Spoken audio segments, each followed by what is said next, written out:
Hello everyone, hope you're doing fine today. I'm Jyotsna and I'm making this video to share my experiences in the student exchange program offered by Shri Vishnu College of Pharmacy at University of Findlay, Ohio. Well, I felt very lucky being a part of this program, and I couldn't wait to share my experiences at University of Findlay with you all. It was more than just a short-term program. The practical experiences over there made me to forget the time and felt that 3 weeks is so short. Everything just happened in a nick of time. Before I jump into my presentation, I would want you all to ask yourself about the interest of being a part of this program, so that you can streamline your dreams and interests of being a part of this program and plan much better on your visit. Well, let me take you to the tour of University of Findlay through my insight. Take a deep breath and jump into my diaries. She is Deborah Parker, the Dean of Pharmacy College. She was the one who allowed us to experience this program. She is the most relatable dean and the sweetest one to talk. She taught us diabetes, especially the non-pharmacological plan, and her classes were the most awesome and so interactive.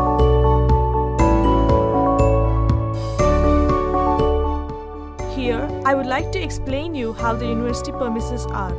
That is because I want you to know how the college environment, hygienic conditions and lifestyle of people make you feel confident in every profession. The environment is filled with positive-minded people, which gives you wings to your thoughts and ideas. As a pharma student, the hygienic conditions are on top-notch. Apart from all these, their lifestyle is making them to move more confidently in any aspect. That was what I learned just from the college premises.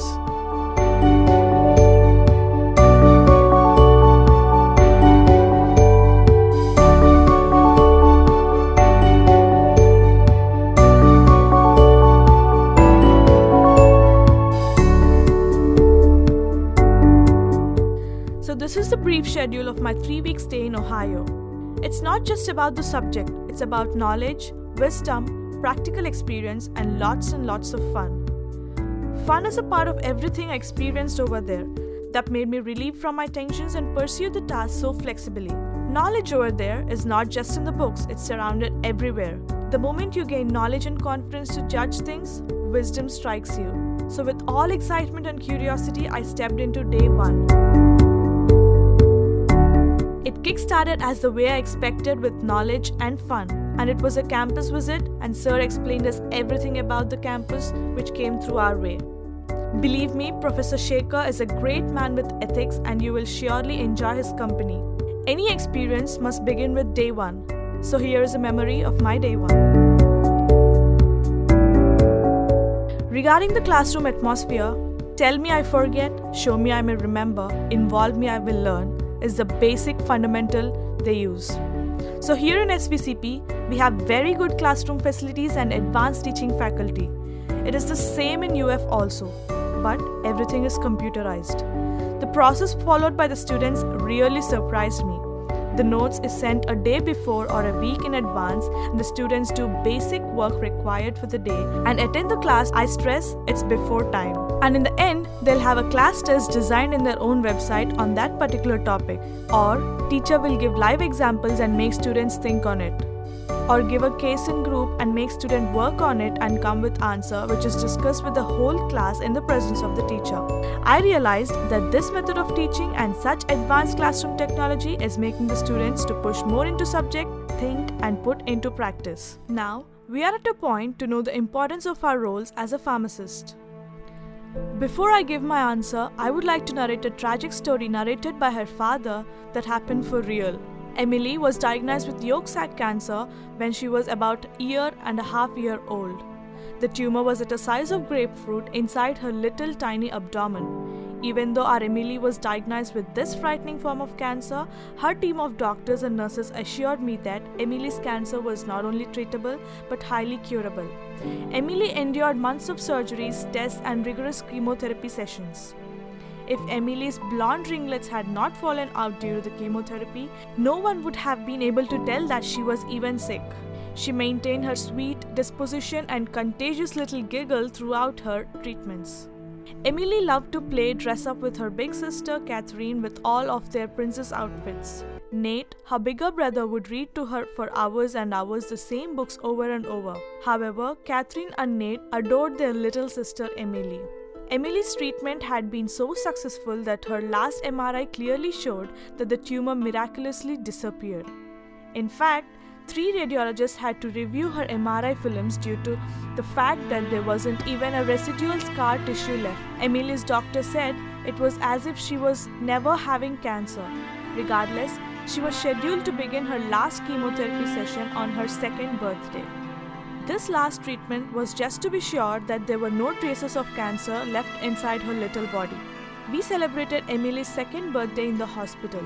Some of her doctors and nurses had planned a surprise party for her and showered her gifts, balloons, and whole works. She had a constant flow of visitors to help with the celebrations. After Emily's grandparents left, I could not think of a better birthday present than being told that this was Emily's last chemotherapy and she would be coming home cancer-free. Emily would be finally able to live a normal 2-year-old. Tragically, that never happened. And it was Emily's 3rd day of her last chemotherapy treatment. It started out as a typical morning in the hospital. Emily ate her breakfast as doctors and nurses made their morning rounds.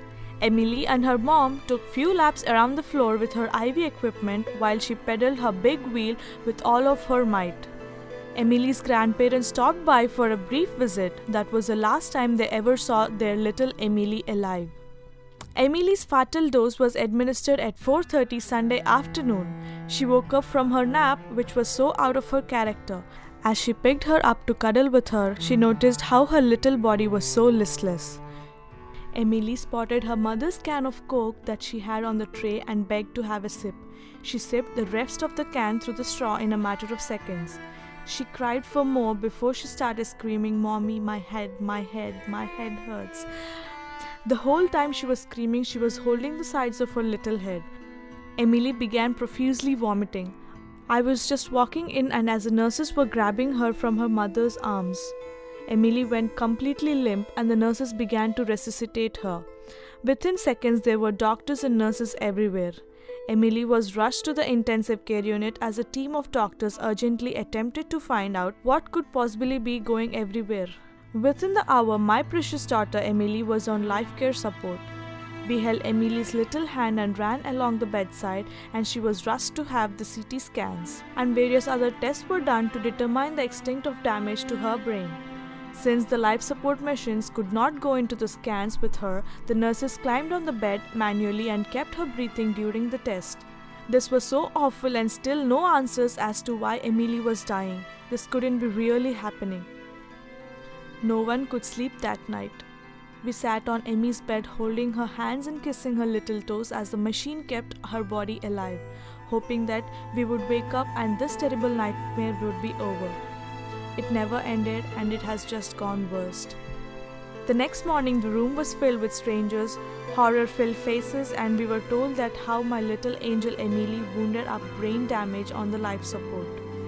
Her mom and I were told that even though she was still being kept alive by the life support, Emily was essentially dead due to the massive brain damage she has incurred. Our Emily was killed by an overdose of sodium chloride in her chemotherapy IV bag. A pharmacy technician that had been working for the hospital for a quite number of years decided not to use a standard prepared bag of sodium chloride solution. Instead, the pharmacy technician filled a plastic bag with a concentrated sodium chloride solution of 23.4%, of which she had compounded herself. When the pharmacy board investigators and other officials investigating Emily's death asked the technician why she had made this outrageous error, she replied that she didn't know. She claimed that she knew that something would be wrong, but was not sure about it. The pharmacy technician asked if she knew that the overdose of sodium chloride could result in death. She claimed that she was not aware of that fact. How can a person who works in a pharmacy and compounds medications daily not know that? At that time, Emily's death, Ohio didn't even register pharmacy technicians. In fact, there weren't even any training of licensing requirements. Now, you might have already got the point. A small mistake can lead to a valuable life of a pretty girl. Who knows, we might have lost a famous actor, singer, engineer, doctor, or a politician who might have bring change in the society. So my answer is we should be 100% strikingly accurate. Our profession is not just to survive ourselves, it is to make the people in this world to survive in their critical health conditions. So let us be the rays of hope and rejuvenate their lives.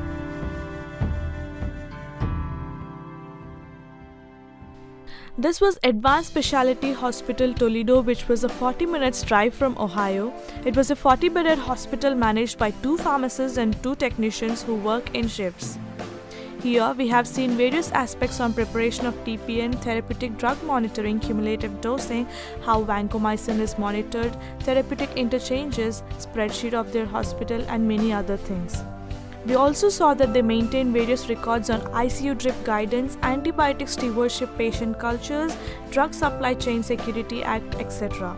They also had a Pyxis med station for the nurses, which is a kind of cupboard for the drugs in the ward, which is filled by the pharmacist every morning and can be opened only by them only if they log into and scan the barcode for the drugs to be dispensed. They were too welcoming and nice to interact with.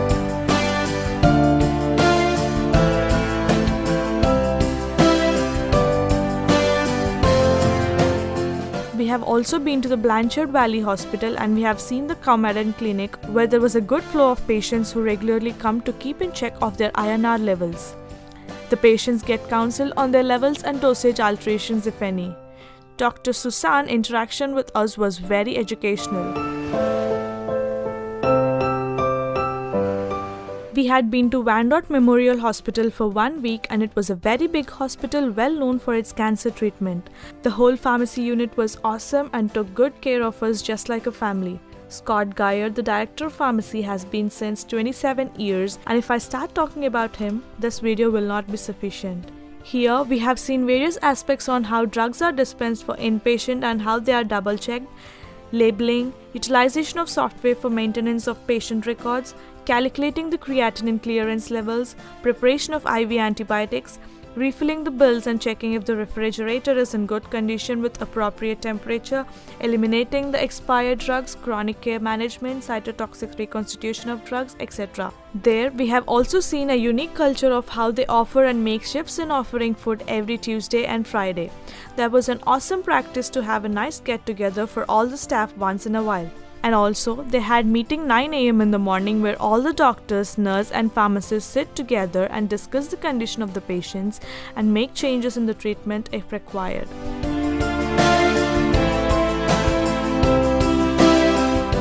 This is the medication therapy management and it was the basic part-time for the second year students, where they have tie-up with the insurance companies and collect all the patient details. And then, students help patients to adhere to their therapy with continuous follow-up, making phone calls and asking whether they have received the medicine for today. And students earn $20 to $25 per hour where they have to work for about 15 hours a week. Rite Aid is a pharmacy where you can only find the OTC drugs. And here you have to drive through and pull all the required medicines into your basket, get counsel by a clinical pharmacist and pay the bill and go away. APHA was a unique conference of all which I have attended till date. There were goosebumps when there was oath-taking for the pharmacy and the award ceremony happened just like an Hollywood Oscar.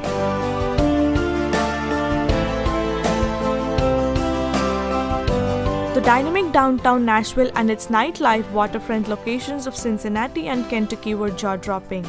Each showed their innovative architectural designs, breathtaking views and resort-style amenities. Everything was surrounded by endless dining, shopping, and entertainment. The city was so lively and I did not want to take a chance to miss it. And then it happened to be St. Patrick's Day during my stay in Nashville, where people go green in dress and accessories, drink to the fullest, and party hard.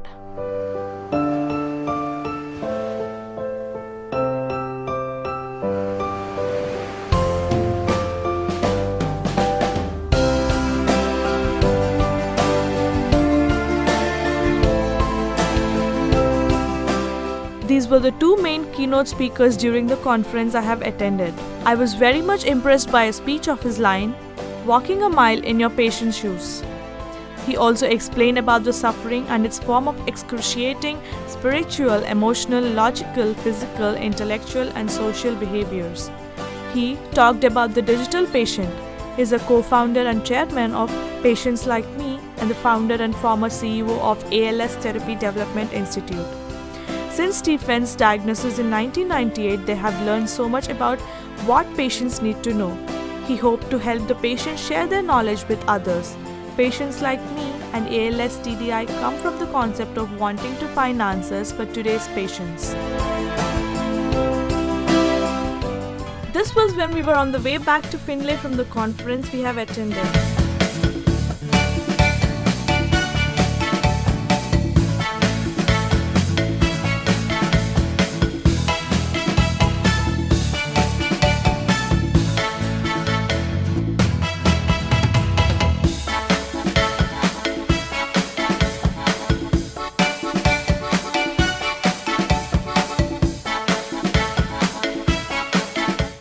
He was Tom, and as a founder of Swift Kick, he trained leaders at the college and corporates on how to build a cultural connection where everyone feels welcomed, connected, and engaged. He also gave us lots of free hugs. He talked about things that excited me like entrepreneurship, speaking, and peanut butter. He was a great TEDx speaker. He was Professor Shekhar's brother, and he was a professor in IIT Delhi. He talked about the technology solutions for the mobility and education of visually impaired. That was the white cane magic stick with ultrasonic machine to avoid the obstacles that are in air. It was the easy way for the differently able to get on the bus, which triggered a voice output from the speaker when hit on the query button. Tactile diagrams for Center of Excellence in Tactile Graphics, visually impaired access to the e-text like mobiles, laptops, and tabs. Their aim was to touch 1 million lives by 2022. This was in the African night, and I felt very glad being a part of the program and for getting a chance to walk on the ramp. I got to know a lot of African culture there.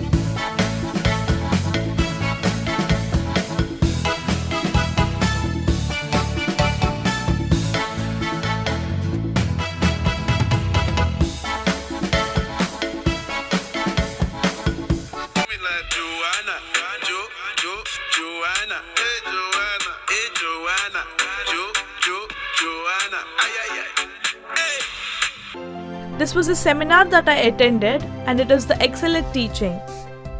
In this, the teachers have meeting and discuss on topics how well they can reach and handle students. I have seen and participated in how teamwork excels. Each one have come up with their own ideas and presented in the best way. One of such idea was Flipgrid by Dr. Shekhar, where he posted questions and students give answer replying in the video format, which helps them increase their communication skills and get over the fear of camera. He framed various questions and received good number of response. He was very well applauded by the crowd. We used to go to the gym every evening, and we used to spend some time to get refreshed. And this was a memory of it.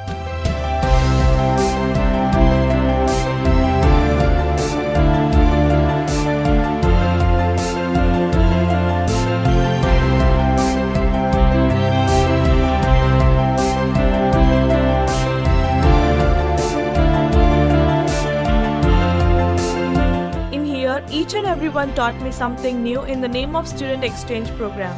Either I shared my knowledge to the best or they. I thank all of them for making my trip so successful.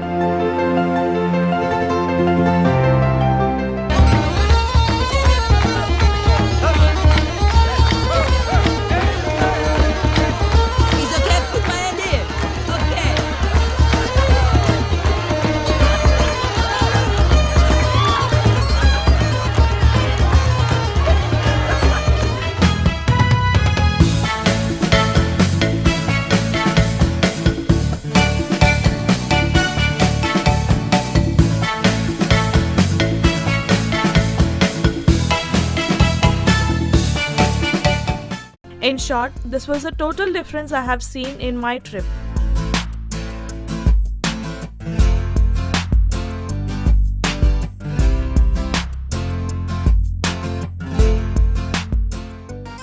this was a trip time. We had been to New York for 1 week, and so here completes the 4 weeks of USA.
And now I would like to thank all the pillars behind me.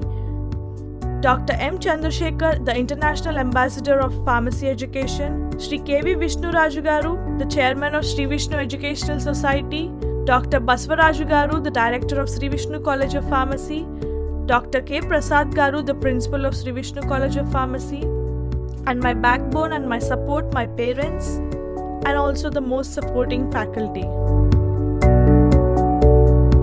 So on the whole, I would tell you, you are enough. You are so enough. It's unbelievable how enough you are. So step forward and take every opportunity offered by the college. Thank you.